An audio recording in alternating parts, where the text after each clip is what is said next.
All right, Mr. Chair, it's 9:30. It looks like we're ready to begin. Okay, thank you and welcome all. I think we're all here with the exception of Jennifer, whom I haven't heard from. Have we heard from her, Madam Clerk? No, Mr. Chair, I've not received any regrets. Okay, that's fine. Just one little procedural thing. You have at the bottom of your screen an ability to raise hand, and this now I found at the last meeting puts a yellow hand on your screen, and it makes it much easier because it also moves you up on my top left hand screen to see who is wishing to speak. If you want to use that, please do. If you still want to just wave, I will try and catch your wave. So calling the meeting to order at 9:30, you have an agenda and we have a supplemental report. So the agenda needs to be amended before it can be approved. And I'm looking for a mover to accept under 8D, the supplementary report which you received last night. Moved by Councillor Oosterhoff and seconded by Councillor Doherty. Yes, Madam Clerk. Mr. Chair, I just wanted to alert the committee. I did send out an email a little bit late this morning. We did receive an extra piece of correspondence that I'm asking the committee to add to the agenda this morning, as it does deal with the business item at hand. Can you give me a moment to find that, please? Of course, Mr. Chair.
Okay, sorry about that. On the communication I have, I do not have the questions. I just have the 4 images from the city. So I will need to have those on the screen when they come, because I have no idea what the questions were. But we have 2 pieces of correspondence then to add to item 12. One from Shirley Bailey, Frontenac Heritage Foundation, and some questions which hopefully we will be able to see when the time comes. So again, looking for a mover for the amended agenda. We have Councillor Oosterhoff, we have Councillor Doherty seconding. Do we have any further discussion there? And seeing none, those in favour of the amended agenda? Those opposed? You have an amended agenda. Pecuniary interest, and that especially means anybody who plans to rent one of the apartments or buy one of the apartments in the capital, I think, but anybody else? And if you see things coming up during the meeting, please speak as soon as you can. I presume we have no presentations, no delegations, no briefings, and we go down to business. Statutory business. Now, my understanding, just to remind you, because this is what we did before, is that we will look at the replacement, the supplemental report. If it is approved, it makes the previous item, the report 026, superfluous and will not be dealt with. Is that correct? Is that your understanding, Madam Clerk? Thank you, Mr. Chair. When we get to putting the motion on the floor, we will need to deal with the supplemental first. What that Yes, does is it only replaces the one clause. So as the motion is worded, it is replacing the second paragraph of the original recommendation that was provided in report 21-026. Therefore, the remainder of that motion is still in play. it's still in play. Okay. Correct. Okay, so who is going to introduce the statutory business? Andrea. Thank you through you, Mr. Chair. And thank you to members of committee, members of the public for attending this special meeting. We are dealing today with the Heritage Easement Agreement for 223 Princess Street. And I'll just confirm, can everyone hear me okay? No, yes. Yes. Maybe a little closer. Is that a little better? Yep. Great. For me. One minor housekeeping item, there is a senior kindergarten class in session just above me, so I'm hopeful that the noise levels will stay low. Thank you for your understanding. Next slide, please. So the location of this site you see here outlined, there is a red circle around the Princess Street facade, which is sort of a narrower portion of the property. It does extend all the way back to Queen Street, quite a large property spanning the block. Next slide, please. So there have been a number of Planning Act applications that Mr. Chair and members of committee may or may not be familiar with. I am going to give a very brief overview, and we're happy to answer any questions that you may have. Most recently, the Planning Act applications one of them has moved forward to reach a settlement, which we expect to be approved by the local planning Appeals Tribunal on May 31st. Right now, I understand it's a settlement, like an agreement in principle. Next slide, please. This is an image that of the settlement that was reached. It shows the Queen Street side of the building. Princess Street is sort of over to the right there, not really shown. Next slide, please. So 223 Princess Street is a listed property. Here's an image of the 1930s theater facade. It was built in 1920 as a theater, and it maintained that use for many, many years until its closing very recently. Next slide, please.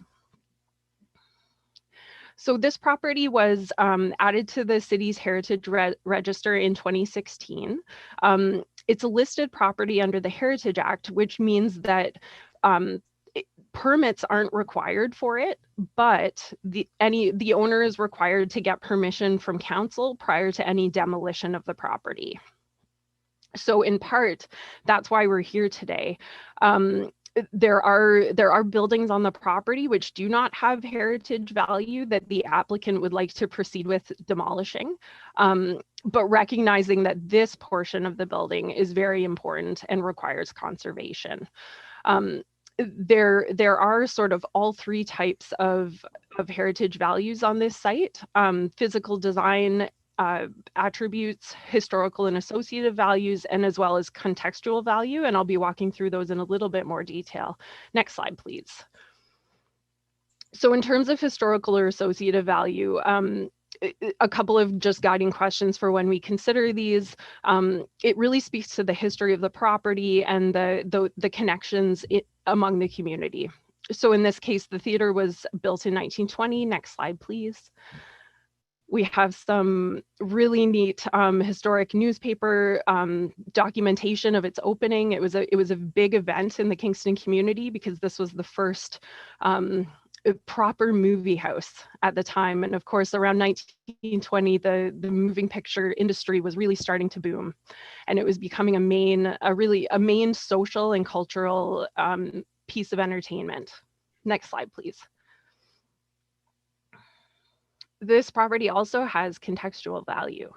And some of the questions that we can ask to help us ascertain that is, does the property define, maintain, or support the character of an area? Is the property, linked to its surroundings? And is the property a landmark? And in this case, all three are true. Next slide, please. So you can see here in this image from the official plan, the Princess Street side of this property is part of the Lower Princess Street Heritage Character Area. So it has been identified as a specific character area. Of course, the rear of the property fronts onto the St. Lawrence Ward Heritage Character Area. Next slide, please. And you see here the many listed and designated heritage properties that surround this site. I would say that there are many more that are identified for future protection, but these are the ones that have been done so far. Next slide, please. And then finally, we have physical and design values, which is sort of the type of heritage value that I think this committee is most used to dealing with. And those features are described in the heritage easement agreement that you have before you today. But we've made a change through the supplemental report that you received last night, that we would like to request a future permit to determine the detailed approach to facade conservation for Princess Street, just to make sure that we have all the details. Quite often with these types of projects, you know, as you're working on them, you actually don't know exactly what is there until you start the conservation work. So we think once the applicants have more information and once they can give us like a very detailed proposal of how they will be conserving the facade, back to committee for another discussion. Next slide, please. And so what I've included here is the text of the recommendations. So essentially, this is the recommendation for the supplemental report that, as Elizabeth said, is replacing that the clause of the original recommendation. Next slide, please. And so this is really what's changing through the supplemental report that we've introduced today. So this is the requirement for a permit specific to the facade in future. Next slide, please. And then this is the original recommendation, which essentially says we recommend to council that you do approve the heritage easement agreement. And, you know, put it into place so that the applicant can move forward with their plans for development of the property, including demolition of the non-heritage portions at the Queen Street side. Next slide, please. And I'm happy to answer any questions. Thank you. Okay, thank you, Andrea. Questions to her on that? Councillor Mr. Huff. Sorry, I should use my hand there, my raised hand. Thanks for that, Andrea. That was excellent report. So I like that. I forgive me if I'm not quite caught up here, but so when you mentioned that we could implement that a permit or would be required for the facade, would that answer to the latest email of addendums of the request for authenticity in the future, you know, of protection of that, wouldn't it? That would be that's a solution, isn't it? We can manage that down the road. Thank you, through you, Mr. Chair. Yes, that is certainly my understanding. And perhaps for the committee's awareness, in case they didn't see the questions that came in this morning, it was around the programming of the marquee and what might be kind of shown on the marquee in future. And certainly that is part of the facade permit that will be discussed in future. Yeah, I think that's excellent. Thank you. Thank you, Mr. Chair. Thank you, Councillor Doherty. Yeah, no, I was just going to ask something similar, that it is the future discussions will come back to our committee. Yeah. That I think is an important. So same question. Thanks. Good. Thank you, Don Taylor.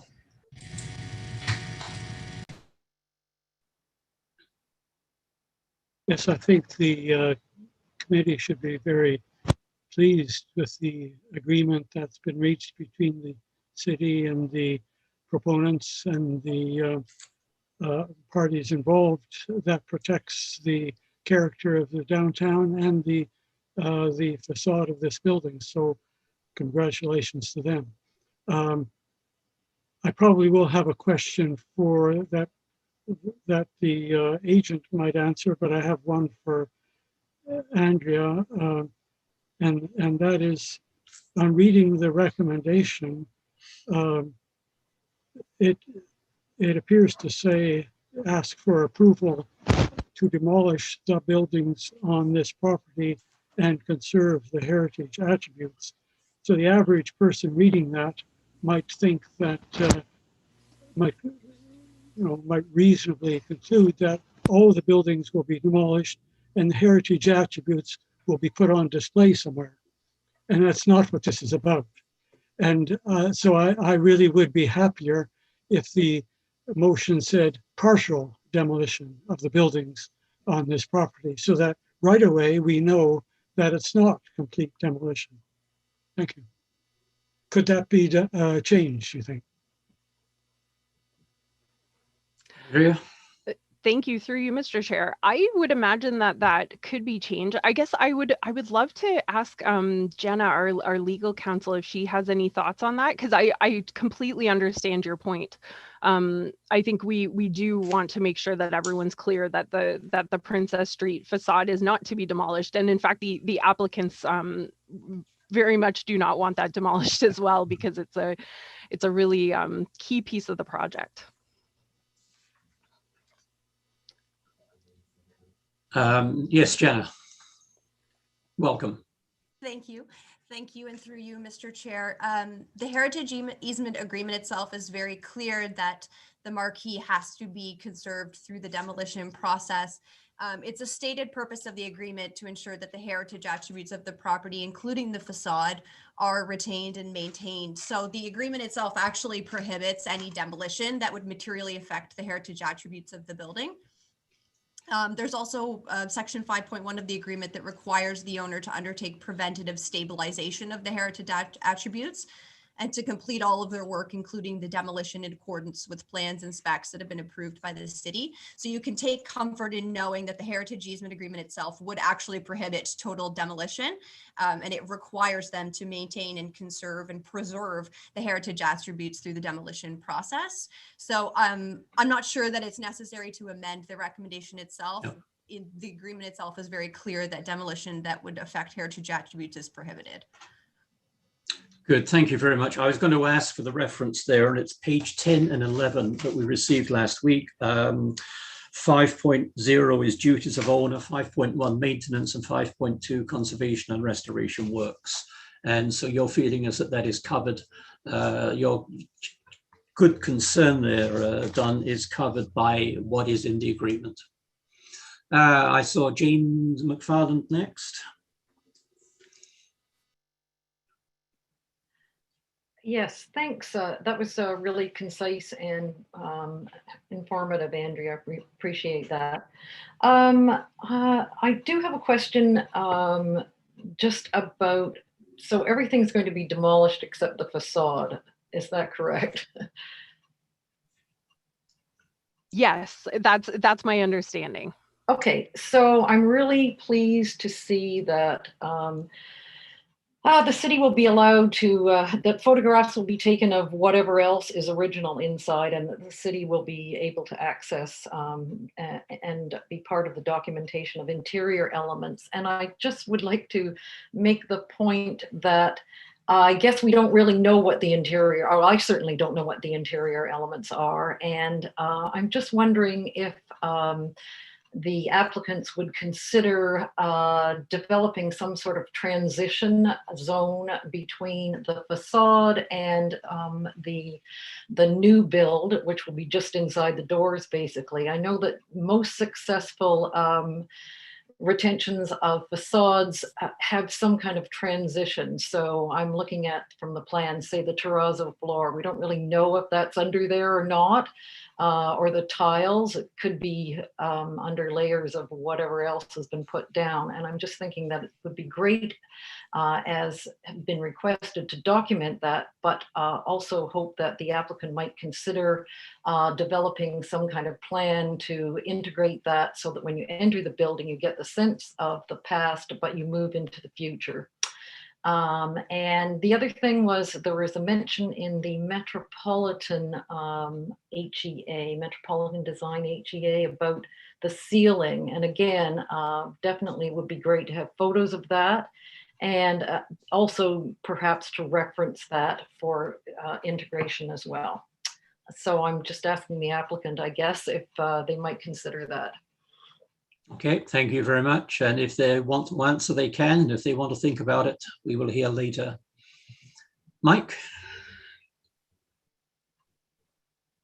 Welcome, sir. Yes, good morning, Mr. Chair and members of the committee. I'll do my best to assist with this answer. And as you know, there's been a lot of reports on this property over the years, dating back to 2015, as we've worked toward this eventual 9-story project. And so one of the things that really did the most damage to the property was the renovation in 1990. And at that point, that's the timing of the current marquee on the building. That's the timing of a massive renovation into a modern theater complex, like your classic stage theater with large screens, surround sound, and all the rest of it. So one of the things that our heritage expert has said is that with the interior space, and we've actually, this is something that's been maintained since the original designs of the project, is that with so many of the original layout, original materials, and the original finishes no longer being present, what our heritage expert would like to see is exactly what Ms. McFarland asked for, and which is this idea of the original spatial experience and how it will still feel like a theater, and then it blends into that modern feeling. And that's what the design team is committed to doing. And putting a marquee back on the building that looks more like it did originally, because the plan here is a combination of restoration, a combination of repair, a combination of recreate, for lack of a better word, to make it look like it did originally. So that's in the works. And that's the commitment that's being made to the appellants of the Planning Act applications as well. So that's what we're working toward. To give you just a brief example of the current marquee, it actually has huge steel I-beams that go through the face of the building and down into the ground. So it's not, the marquee isn't even held onto the building like it would have been in the 1920s. And so we're certainly a little bit afraid of what kind of damage might be there. So those are going to be some of the components that we're committed to working with this committee. We're committed to working with the appellants to make sure we have a solid product at the end that everyone can be proud of. So hopefully that assists with answering some questions for you, Ms. McFarland. Yes, thank you. Good, thank you very much, Mr. Keane. Councillor Oosterhoff. Yeah, thank you, Mr. Chair. I don't know how Ms. McFarland can read my notes, but that was exactly what I had. And I'm really pleased to hear Mr. Keane's answer that will give a real substance to the historical perspective when you walk in. So this is fantastic that we're all of the same mind there. Thank you. Good, thank you very much. Donald Mitchell. Thank you, Mr. Chair, and through you. I just had a question probably for Andrea, but it says in the report at one point that some decisions cannot be purely aesthetic or on historic grounds for the city to make their determination. And I wanted to compile that with a couple of the questions that we've received very late, and also talk about the facade of the building. And in the report, it mentioned things like the facade of this building is in the exact same plane as the buildings beside it.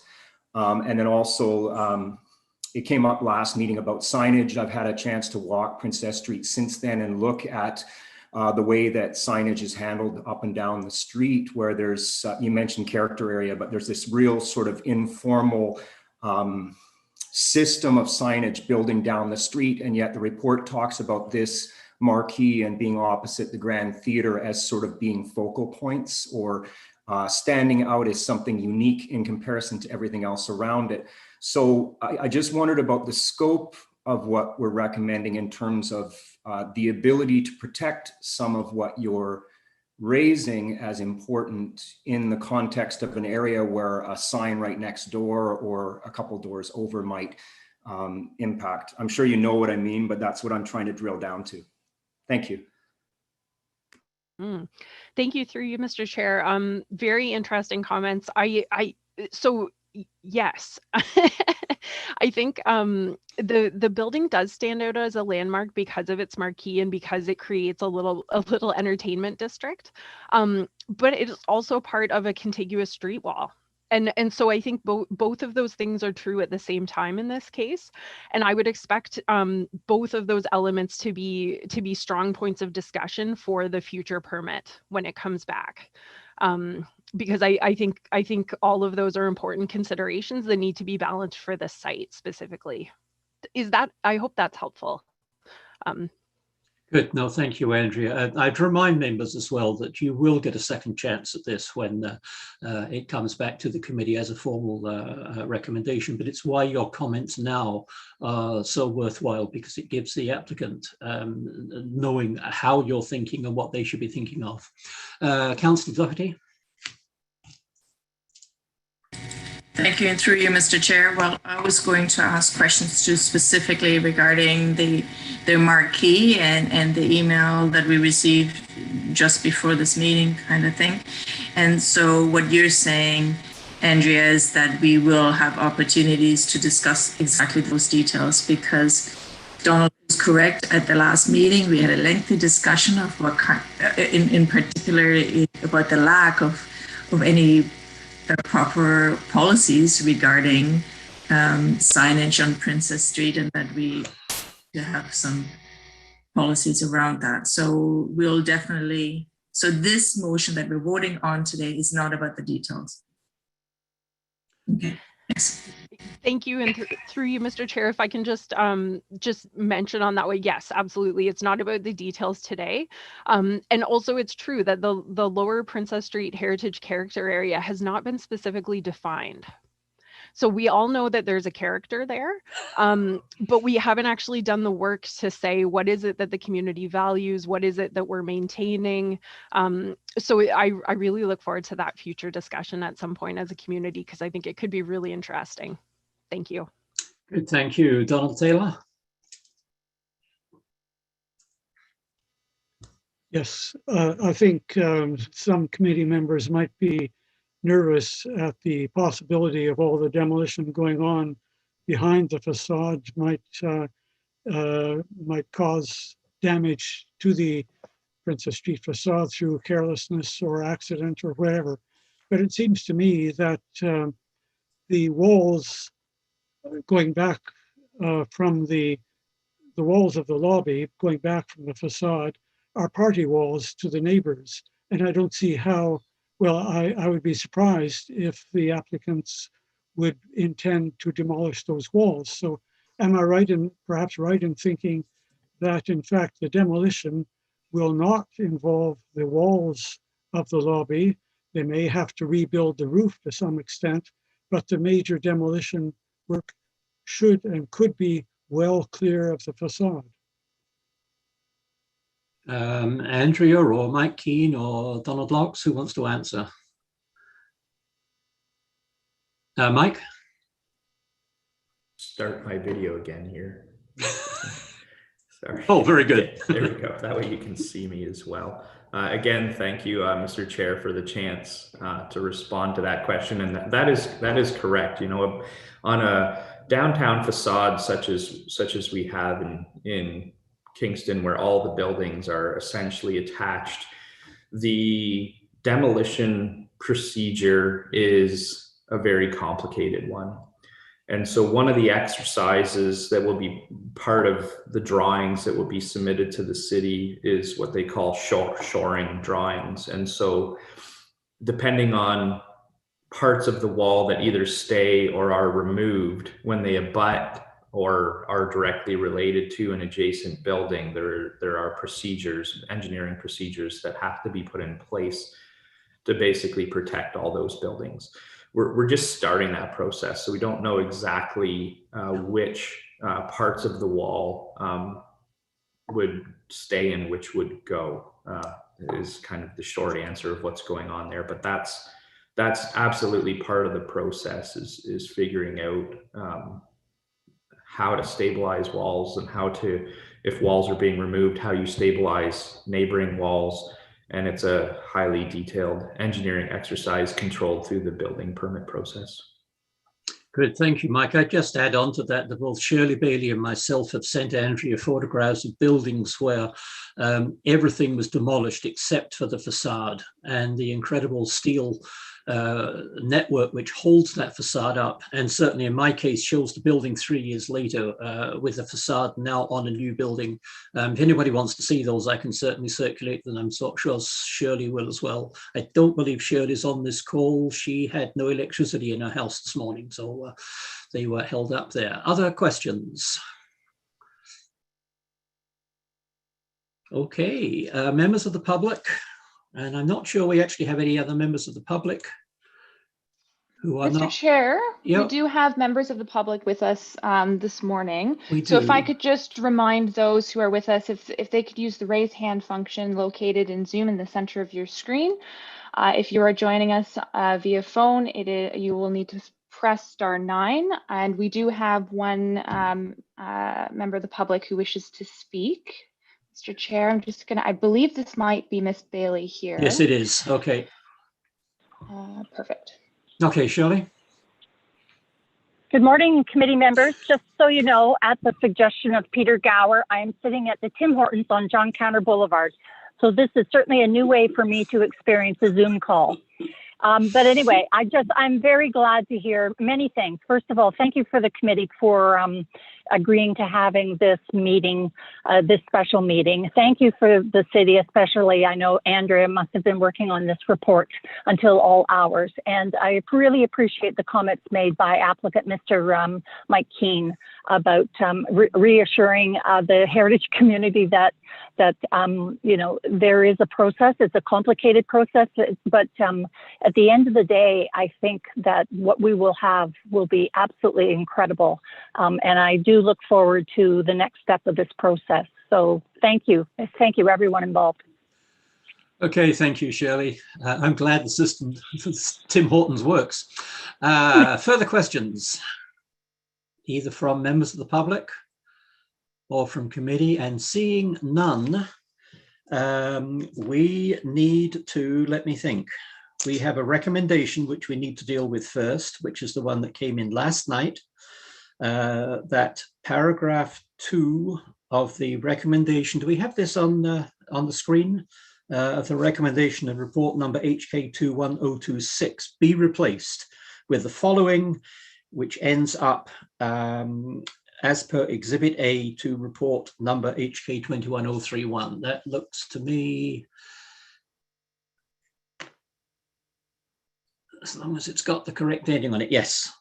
Okay, so there is your motion, which will get us on to the main, the later motion, looking for a mover. And I need, oh, there we go. Thank you very much. Looking for a mover for that motion, Councillor Oosterhoff. Looking for a seconder. Don't all rush, Councillor Doherty. Thank you very much. Open to discussion or further comments.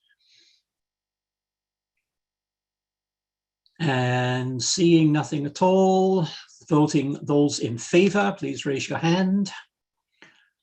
Those opposed. And so that is carried, and it takes us on to the original motion as amended, printed in your agenda. Andrea, starting with you, do you want to add anything?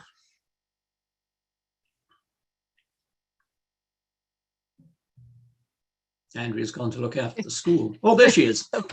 Apologies. Thank you, through you, Mr. Chair. I'm happy to answer any questions, but I think we've gone over all the detail. Thanks. Okay, thank you very much. Are there any questions? Did I get this moved and seconded yet, by the way? I don't think I did I? Yes, it was 2 councillors. Sorry, I just didn't write it down. Jane.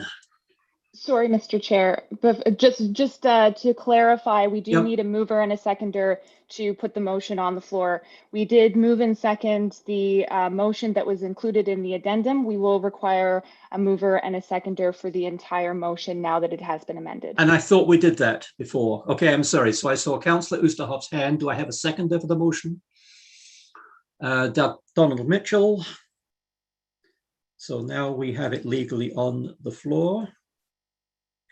And Donald Mitchell had a question. Was it Donald? No, questions. Questions. Okay, thank you. So you are now on the amended motion.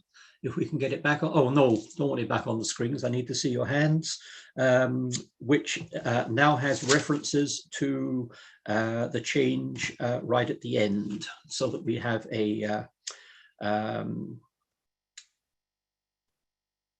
yeah, I'm not even going to get into details there. So those in favor of the amended motion, please raise your hands. Those opposed, thank you very much. That carries. That gets us to there. And I'm presuming we have no working group reports. I think Jennifer isn't even, oh, Jennifer is there, yes. Jennifer, any reports there? Emergency approvals? Jennifer? No, I was just going to confirm that no, we have no reports. Okay, thank you.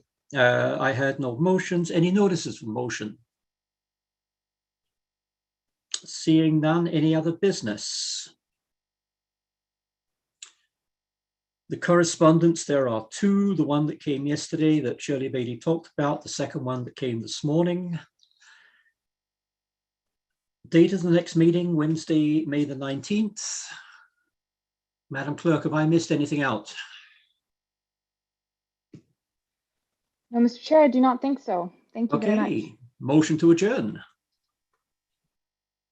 Councillor Doherty, Donald Mitchell, in favour. Thank you all very much for that extra. Now that spring is here, you can all go home and enjoy yourself, or stay at home, aren't you? All enjoy yourselves. Thank you very much indeed anyway. Goodbye. And thank you, members of the public.